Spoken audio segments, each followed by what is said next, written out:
Merci beaucoup, David. Et je voudrais rappeler qu'il y a 12 ans, ou 10 ans à peu près, je ne sais pas exactement, et tu vas m'aider, tu m'avais donné comme titre « Double Implant, Double Trouble ». Et c'était déjà les bicompes, quand tu étais président de ce congrès, et j'avais pris dans le titre l'idée que ce n'était pas un implant facile à poser.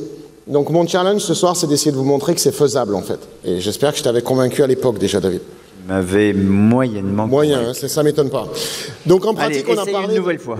Pardon? Essaye une nouvelle fois. J'essaye une nouvelle fois? Vas-y. Ok, ça va.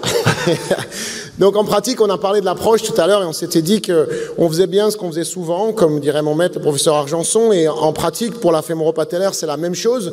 Mais pour les bicompes, je vous conseille quand même de faire cette voie subvastus qui vous permet de préserver l'approche de la patella, qui vous permet de préserver la force du quadriceps, qui vous donne accès sur la fémoropatellaire, sur l'articulation fémorotibiale médiale, et qui vous donne une bonne exposition pour le patient. Donc ça, c'est quelque chose qui est très important. Pas de tourniquet, pas de garrot. Pourquoi? Pour laisser la course fémoropatellaire se mettre en place pendant l'opération et pouvoir observer tout ça. Ensuite, deuxième point pour moi qui est très important, c'est la sélection des implants. On ne va pas parler de marque ici, on va juste parler du fait qu'il faut prendre des implants indépendants. C'est toute la beauté de ce geste, c'est de faire de l'absence de compromis. C'est-à-dire qu'on va pouvoir gérer la rotation de la trochlée comme on veut, la rotation de la fémoropatellaire comme on veut, et c'est l'intérêt des implants indépendants. Lequel en premier? J'ai souvent la question dans les congrès, on s'en fout, puisqu'il faut faire bien la fémoropatellaire, bien la nuque compartimentale médiale, et il ne faut pas que l'un soit dépendant de l'autre, et la correction de la déformation en varus n'a pas d'influence sur le positionnement de la fémoropatellaire, donc quelque part, on s'en fout.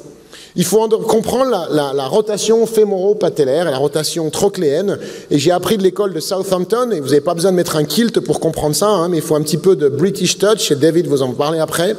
À Versailles, on a bien compris, ils ont bien compris ça aussi. Le genou normal, c'est un train sur des rails. Le genou dysplasique, c'est un train qui est sur la partie latérale des rails. Et le challenge dans la trochlée et dans la fémoropatellaire dysplasique, ça va être de remettre le rail sous le train. Et c'est quelque chose de très important, parce que si vous essayez uniquement de ramener les trains sur les rails, ça ne marchera pas. Quand c'est une arthrofémorose patellaire centrée, on n'a pas le problème, puisqu'on a juste le rail qui est sous le train. Donc faites attention à ça quand vous réglez votre rotation. Ce n'est pas la même chose en fonction du type de trochlée, du type de dysplasie et du type de déformation initiale. Un autre point important, c'est la préparation patellaire. On en a beaucoup parlé. Il faut médialiser votre bouton et il faut faire cette facétectomie latérale externe qui est magique pour les patients qui, en fait, libèrent l'aileron externe sans avoir à toucher l'aileron externe. Et ça marche très, très bien. Et mon dernier conseil, c'est si vous le faites, faites-le souvent. Parce que si vous le faites une fois par an, vous n'aurez pas des bons résultats avec vos fémoropatellaires et vos unimédiales et vos bicompes, parce que ça marche très, très bien.